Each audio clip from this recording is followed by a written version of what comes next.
நேயர்கள் அனைவருக்கும் வணக்கம். வெண்முரசு பன்னிரு படைக்களம் அத்தியாயம் 19. சகஸ்ர கவசன் இரவும் பகலும் கவசங்களுடன் இருந்தான். அசுரர்களுக்கு உடலில் வியர்வையும் கெடுமணமும் எழுவதில்லை என்பதனால் அவர்கள் நீராடுவதில்லை. எனவே 1000 கவசங்களை அவன் அகற்ற நேரிட்டதே இல்லை. அவையமர்கையில் கவசங்களுக்கு மேல் அரசனுக்குரிய பட்டாடைகளை அணிந்து கொண்டான். மாலை துணைவியர் மாளிகைக்கு செல்கையில் மென் பட்டாடைகளை சுற்றி கொண்டான். அசுரர்களின் வசந்த கால கொண்டாட்டங்களில் மலராடை அணிவதும் அவற்றின் மேல்தான். புதுப்புணல் பெருகும் நதியில் இறங்கி நீர் விளையாடுவதும் கவசங்களுடனேயே. மகளிருடன் மந்தனம் கொள்வதும் கவசங்களுடன் தான். அசுரக்குடிகள் அவன் உடலே அக்கவசம்தான் என்று எண்ண தலைப்பட்டனர். பிறந்து வந்த புது தலைமுறைகள் அவன் உடல் பொன்னாலானது என்று அன்னையரால் கதை சொல்லப்பட்டனர். ஆகவே அவன் சூதர்களால் ஹரண்யாஃபன் என்று அழைக்கப்பட்டான். அந்திச்சூரியன் உருகி விழுந்த ஒரு துளி என்று அவனை கவிஞர் பாடினர்.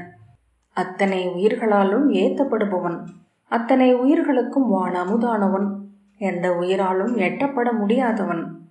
அருஞ்சினத்தை அழகென்றாக்கி சூடியவர் இருவர்.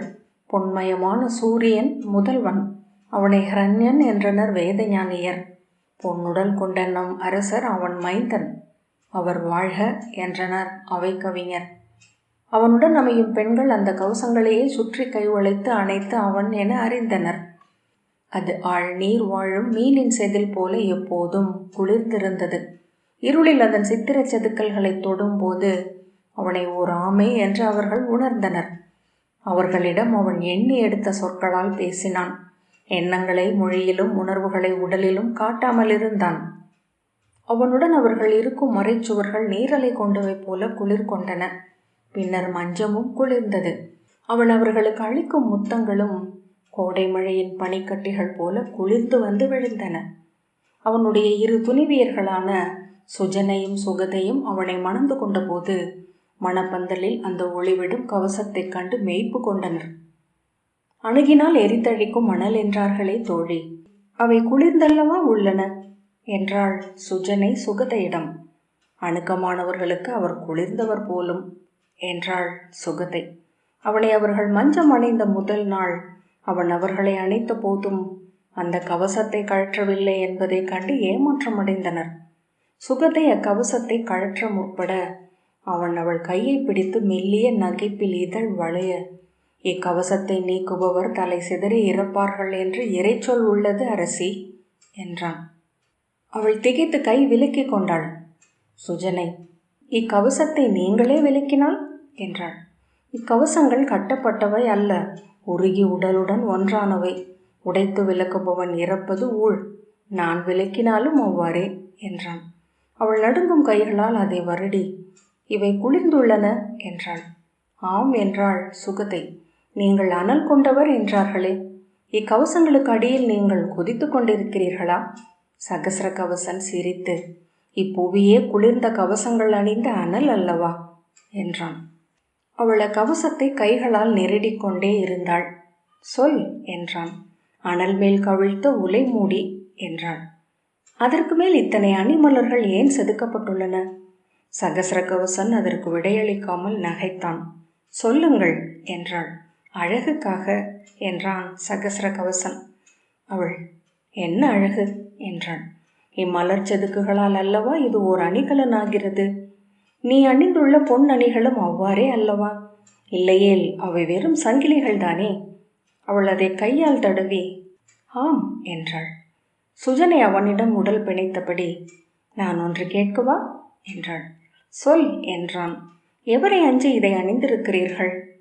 சகஸ்ர கவசன் ஒரு கணம் சினம் கொண்டாலும், நான் எவரையும் அஞ்சவில்லை என்றான். அஞ்சாவிட்டால் எதற்கு இந்த கவசம் என்றாள். இக்கவசம் இருப்பது வரை நான் அஞ்ச வேண்டியதில்லை என்றான். அப்படியென்றால் இக்கவசத்தின் பின்னால் அஞ்சி ஒளிந்துள்ளீர்கள் என்றல்லவா பொருள்? அவன் பெருமூச்சு விட்டான். பின்பு, ஆம், அஞ்சுகிறேன், அசுர பிறப்பை என்றான். பிறவி கொண்டு எழுந்ததுமே உள்ளே கூடிக்கொண்டு ஒவ்வொரு கணமும் உடன் வளரும் ஊழை, ஊழ்முடிவான இறப்பை, அதை வெல்லவே இக்கவசம் என்றான். அவள், அவ்வண்ணம் என்றால் நீங்கள் அஞ்சுவது உங்களையே தானா என்றாள். ஆம், என்னைத்தான், என்னை மட்டும்தான் என்றான் அவன். நீங்கள் இங்கே இவ்வுடலில் மட்டுமே இருப்பீர்கள் என்று எவ்வண்ணம் சொல்ல முடியும்? பிரிதொன்றில் ஏறி நீங்களே வந்து இவ்வுடலை வென்றால் என்ன செய்வீர்கள் என்றாள் சுஜனை. என்ன சொல்கிறாய் என்று சீறினான். மைந்தரில் நீங்கள் வரக்கூடுமே, ஆடிப்பாவையில் எழுவதும் நீங்கள் அல்லவா? அவன் தன் தலையை தடவியபடி அமைதி அடைந்தான். சுகத்தை அவன் உள்ளத்தை கலைக்க அவன் குழல் மேல் கை கோத்து, இவள் எப்போதும் இப்படித்தான், வீண் சொல் எடுப்பதே விளையாட்டென கொண்டவள் என்றாள். சகசிரகவசன் அதன் பின் சொல்லெடுக்கவில்லை. அக்கவசங்களுக்குள் அவன் மறைந்து விட்டது போல் இருந்தது. அவனை வெளியே கொண்டு வர அவர்கள் முயன்றனர். 1000 கோட்டை சுவர்களுக்கு அப்பால் மெல்லிய நிறத்தீற்றல் என அவன் தெரிந்து மறைந்தான். அன்றிரவு அவர்கள் அக்கவசங்களுடன் காமம் கொண்டனர். அதன் பின் ஒவ்வொரு நாளும் அக்கவசங்களுக்கு அப்பால் இருக்கும் அவனை எட்டிவிட அவர்கள் முயன்றனர். ஒவ்வொரு கவசமும் ஒன்றால் ஆனது என்று கண்டனர். முதற்கவசம் ஆண்மை எனும் நிமிர்வாள், 2ஆம் கவசம் தனிமையால், 3ஆம் கவசம் சொல் என்னும் கூர்மையால், 4ஆம் கவசம் விளைவு உண்ணும் தயக்கத்தால், 5ஆம் கவசம் சினத்தால், 6ஆம் கவசம் தன்னை நோக்கி திரும்பிய நோக்கால். சென்று சென்று முடிவிலாதிருந்தன அவை. அக்கவசங்களுக்கு வெளியே நின்று அவர்கள் தட்டி கொண்டிருந்தனர். அவன் அவற்றை திறந்து வெளிவந்தாக வேண்டுமென பின்னர் உணர்ந்தனர். அவனாலும் அது இயலாதென்று பின்பு அறிந்தனர். மெல்ல மெல்ல அந்த கவச பரப்புக்கு அவர்கள் பழக்கப்பட்டனர். அதன் ஒவ்வொரு பூச்செதுக்கும் வளைவும் அவர்களுக்கு தெரிந்தவையாக ஆயின. அவை அவர்களின் கனவில் எழத் தொடங்கின. அவையே அவன் என ஆனபோது அவற்றையே அவர்கள் விரும்பத் தொடங்கினர். அக்கவசத்தின் மலர்களை மெல்ல விரலால் தொடும் போதே அவர்கள் உணர்வெழுச்சி கொண்டனர். அக்கவசங்களுக்குள் எங்கோ அவன் இருக்கிறான் என்பதை அவர்கள் முற்றிலும் மறந்தனர். 1000 கவசங்களின் மனைவியர் என்றே அவர்களின் ஆன்மா நம்ப தலைப்பட்டது. பின்பொரு நாள் சுஜனை ஒரு கனவு கண்டாள். அதில் அவள் ஒரு குழந்தைக்கு அன்னையாக இருந்தாள். அவனைப் போலவே கரிய நிறம் கொண்ட ஒரு குழந்தை பொன்னாலான கவசங்கள் அணிந்திருந்தது. கவசத்திற்கு வெளியே அதன் மெல்லிய குழவி கைகளும் கால்களும் நெளிந்தன. எச்சில் வழியும் சிவந்த உதடுகளுக்குள் 2 வெண்பற்களுடன் அது அவளது நீட்டிய முழங்கால் மேல் படுத்து எம்ப முயன்றது. அதன் கொழு தொடை மடிப்பில் மெல்ல அடித்து அவள் அதை நீராட்டி கொண்டிருந்தாள். அருகிருந்த கலத்திலிருந்து நறுமண வெந்நீரை அள்ளி அதன் மேல் ஊற்றினாள். தேய்த்து குளிப்பாட்டிய போது மெல்லிய தோல் என அக்கவசம் உரிந்து வருவதை கண்டாள். கைகளால் வலிக்காமல் உரித்தெடுத்தாள். பொன் வண்டின் ஓடு போல ஒளியுடன் இருந்தது. அதற்கடியில் இன்னொரு கவசம், மேலும் ஒன்று. பரபரப்புடன் அவள் அவற்றை உரித்தபடியே இருந்தாள். ஒரு கட்டத்தில் அவளை ஒரு அச்சம் கவ்வியது. குழந்தையின் உடல் சிறுத்தபடியே வந்தது.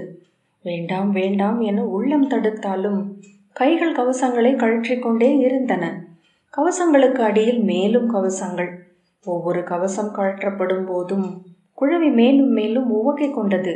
இறுதி கவசம் அணிந்த அதன் உடல் மிகச் சிறியதாக தெரிந்தது. அதன் தொடைகளும் கைகளும் தலையும் அதற்கேற்ப சிறுத்திருந்தன. நிறுத்திவிடலாம் என நினைத்தாள். ஆனால் அத்தனைக்கும் பின் அதை கழற்றாமல் இருக்க தன்னால் முடியாதென்றே அவள் உணர்ந்தாள். நடுங்கும் கைகளால் அவள் அக்கவசத்தை கழற்றினாள். அவள் அதுவரை அஞ்சி வந்ததே நிகழ்ந்தது. அக்கவசத்துக்கு அப்பால் இருண்ட குளிர்ந்த வெற்றிடமே இருந்தது. அவள் பதைப்புடன் அதை கைகளால் துழாவினாள். கைகள் தவித்தன. ஓசையின்றி அழுதபடி திரும்பி பார்த்தாள். அதன் கவசங்கள் குவிந்து கிடந்தன அருகே. அக்கவசங்களை அவள் கலைத்தாள். அவை தனித்தனியாக சிதறி காற்றில் அலைபாய்ந்தன. குழவி இருந்த இடத்தில் குழவியின் இருப்பை எஞ்ச வைத்த வெற்றிடம். என் கண்ணே என் கண்ணே என்று கூவியபடி அவள் அதை தடவினாள். மெல்ல அந்த இருப்புணர்வும் அழிவதைக் கண்டாள். என் செல்லமே, என் அமுதே என்று அவள் வீறி தளறினாள். விழித்து கொண்ட போது உடல் நடுங்க கண்ணீர் மார்பில் சொட்ட அவள் அழுது கொண்டிருந்தாள். விசும்பியபடி எழுந்தோடி அருகே பிரிதொரு அறையில் துயின்று கொண்டிருந்த சுகதையை பிடித்து உலுக்கி, இழந்திரடி என்று கூவினாள். கண்கள் என்று கூச்சலிட்டபடி அவள் விழித்து கொண்டு, கண்கள் பார் நான் என்ற பின், நீயா, நீ எப்போது என்றாள். அவளும் நடுங்கிக் கொண்டிருந்தாள். சுஜனை அவளை தழுவியபடி அமர்ந்து அழுதாள். என்ன என்ன சொல்லடி என்றாள் சுகத்தை. நான் ஒரு கனவு கண்டேன், கொடுங்கனவு என்றாள். அக்கனவை அவள் சொல்லவும், நானும் அதே கனவை கண்டேனடி என்று கூவியபடி அவளை கட்டி கொண்டாள் சுகத்தை. நான் கவசங்களை கழற்றிய போது கண்டது 2 கண்கள், உயிருள்ள கண்கள். இமைக்காது என்னை அவை நோக்கி கொண்டிருந்தன. தீக்குறிகளை அவர்கள் எவரிடமும் சொல்லவில்லை. ஆனால் மறுநாள் அவர்களுக்கு கடும் காய்ச்சல் எழுந்தது. உடல் வாடி கிடந்த அவர்களை நோக்கிய மருத்துவர் அவர்கள் உளம் தாங்கா கனவு கண்டதை கண்டடைந்தார். நிமித்திகர் குறி நோக்கி அவர்கள் அன்னையராக போவதை அறிவித்தனர். அக்கனவு அவர்கள் இருவரும் கொல்லப் போகும் மைந்தரை பற்றியது. இளையவளின் மைந்தன் போரில் இறக்கலாம், மூத்தவளின் மைந்தன் நாடாளலாம். விழிகள் அவன் வாழ்வான் என்பதற்கு சான்று அரிசி என்றார் நிமித்திகர். விழிகளே ஆன்மா என்னும் பறவை, அது வந்தமரும் கிளையே உடல் என்கின்றன நூல்கள். அவர்கள் உரைத்ததற்கிணங்க அவர்கள் இருவரும் கருவுற்றனர். இருவருமே ஒரே நாளில் மைந்தர்களை ஈன்றனர். முதல் மைந்தனுக்கு சலன் என்றும் 2வது மைந்தனுக்கு அசலன் என்றும் பெயரிடப்பட்டது. மைந்தர்களுக்குரிய வேள்விச் சடங்குகள் முறைப்படி நிகழ்ந்தன. சகசிரகவசனின் ஆட்சியின் கீழிருந்த அனைத்துலகின் தலைவர்களும் வந்து குழந்தைகளுக்கு சீர் செய்து வணங்கி சென்றனர்.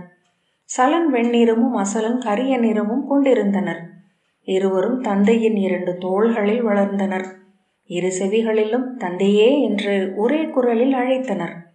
அவர்கள் 2 பக்கமும் இருந்து பேசுவது தன் தலைக்குள் நிகழ்வதாகவே அவனுக்கு தோன்றியது. ஒரு நாள் இரவு 2 மைந்தரையும் மார்பின் மேல் போட்டுக்கொண்டு சகசிரகவசன் துயின்றான். அவர்கள் அவன் கவசங்களின் மேல் தலை வைத்து விளையாடி அவ்வாறே துயில் கொண்டனர். அவன் தன் துயிலில் அவர்கள் இருவரையும் கண்டான். தொலைவில் ஒரு வெண்புறவியில் அவர்கள் வந்தனர். அணுகும் தோறும் தெளிவடைந்து அவர்கள் ஒற்றை உடலில் 2 தலையுடன் இருப்பதை கண்டான். அகலே குழவிகள் என தெரிந்தவர்கள் அருகணைந்த போது இளைஞர்களாகிவிட்டிருந்தனர். மைந்தா, என்ன செய்கிறாய் என்று அவன் கேட்டான். சலன் தன் கையில் பெருவில் ஒன்றை எடுக்க அசலன் அதை நான் இழுத்து அம்பு தொடுத்தான். மைந்தா என்று சகசிர கவசன் கூவினான். அவர்களின் அம்பு வந்து அவன் நெஞ்சை துளைத்தது. அவன் வேண்டாம் வேண்டாம் என்று கூவும் தோறும் அவன் கவசங்கள் உடைந்து விழுந்தபடியே இருந்தன. மைந்தா வேண்டாம் என்று அவன் கூவினான். அவர்கள் அவனை கேட்கவில்லை. மைந்தா திரும்பிச் செல், இது முறையல்ல, வேண்டாம் என்று அவன் கூவிக்கொண்டே இருந்தான். இறுதி கவசம் உடைந்த போது அவன் மண்ணில் விழுந்திருந்தான். அவன் நெஞ்சுக்குள் ஒரு சிறிய குருவி குஞ்சு பதுங்கி இருந்தது. சலன் கையால் துழாவி அதை பிடித்தான். அசலன் அதை வாங்கி அதன் கண்களை கூர்ந்து நோக்கி புன்னகை செய்தான். அவர்கள் அதை காற்றில் விட்டனர். அது பறந்து செல்வதை அவர்கள் நோக்கி நின்றனர்.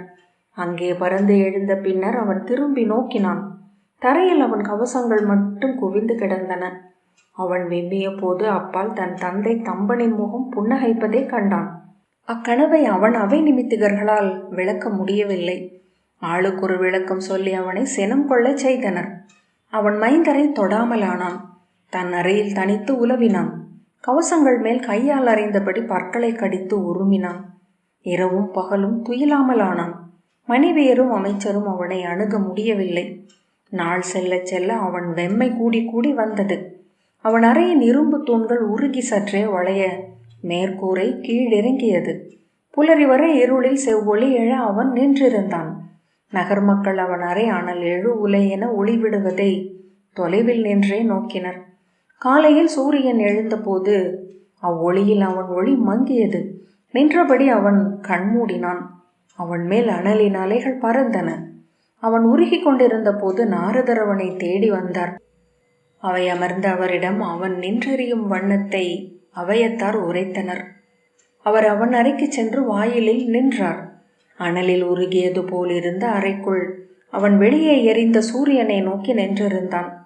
அக்கனவின் பொருளை நான் அறிவேன் என்றார் நாரதர். அதை சொல்லவே உங்களை தேடி வந்தேன். அவன் திரும்பி சிவந்த விழிகளால் நோக்கினான். அணியப்பட்டவை அனைத்தும் கழற்றப்பட்டாக வேண்டும். அதுவே வீடு பேறு என்பது. அதற்கான தருணம் அமைந்துவிட்டது என்றார். கடுஞ்சினத்துடன் தூணை அறைந்து என்ன சொல்கிறீர் என்றான். உங்கள் 1000 கவசங்களும் உடைப்படும். சிறையுடைந்து உங்கள் உள்ளமைந்த ஒன்று வானறியும்.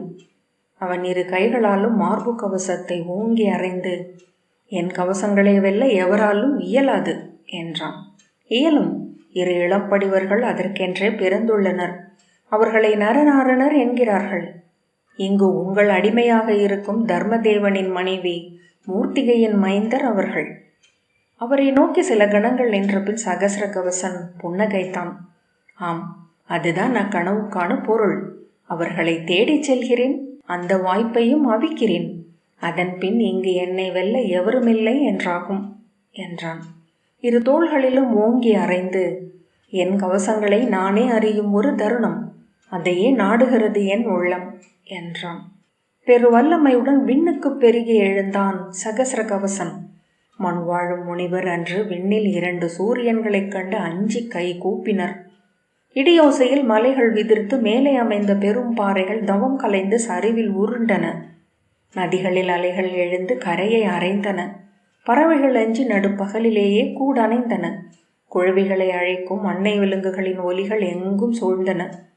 நரநாரணரை தேடிச் சென்ற சகஸ்ர கவசன் தன் தவக்குடலில் வாழ்ந்த மூர்த்திகையை கண்டான். உன் மைந்தர் வந்து உன்னை மேற்கட்டும் என்று சொல்லி அவளை சிறைப்பிடித்து தன் தேரில் ஏற்றி கொண்டு திரும்பினான். தென்னிலத்தில் வில் பயின்ற நரனின் அம்புக்கு மேல் ஏறி விண்மீன் ஒன்று சீறி அவிழ்ந்தது. வடநிலத்தில் ஊழகம் பயின்ற நாரணனின் தலைக்கு மேல் வந்தமர்ந்த பறவை ஒன்று ஒற்றை சொல் உரைத்தது. இருவரும் அதன் பொருளை ஓர் அச்சமென உணர்ந்தனர். அக்கணமே கிளம்பி அன்னையின் தவச்சாலையை அடைந்தனர். அங்கே அவள் இல்லை என்று உணர்ந்து தரையை நோக்கிய போது அசுரனின் ஆழ்ந்த காலடிகளை கண்டனர். வடுவென விழுந்த அவன் தேர்கால் தடத்தை கண்டனர். காட்டுமான் ஒன்றின் மேல் ஏறி அதை பின்தொடர்ந்தனர். மலைச்சரிவில் காத்திருந்த சகஸ்ர கவசன் தான் கண்ட கனவில் என காட்டு கலைமான் மேல் ஏறி வந்த இளைஞர்களை கண்டான். பேரொலியுடன் உருமியபடி தன் மின் கதிர்வில்லையும் எரியுமிழ் அம்புகளையும் எடுத்துக்கொண்டு போருக்கு புறப்பட்டான். அவர்கள் நான் ஒலித்தபடி எதிரே வந்தனர். வில் குலைத்து கலைமான் மேல் எழுந்த நரன், அசுரனே, உன்னை எதிர்கண்டதுமே என் பிறப்பின் நோக்கம் என்ன என்று அறிந்தேன். 1000 ஆண்டு காலம் நான் செய்த தவம் உன் உயிர் கொள்ளும் பொருட்டே என்றான். என் கவசங்களுக்கு அப்பால் நின்று பேசிக் கொண்டிருக்கிறாய்.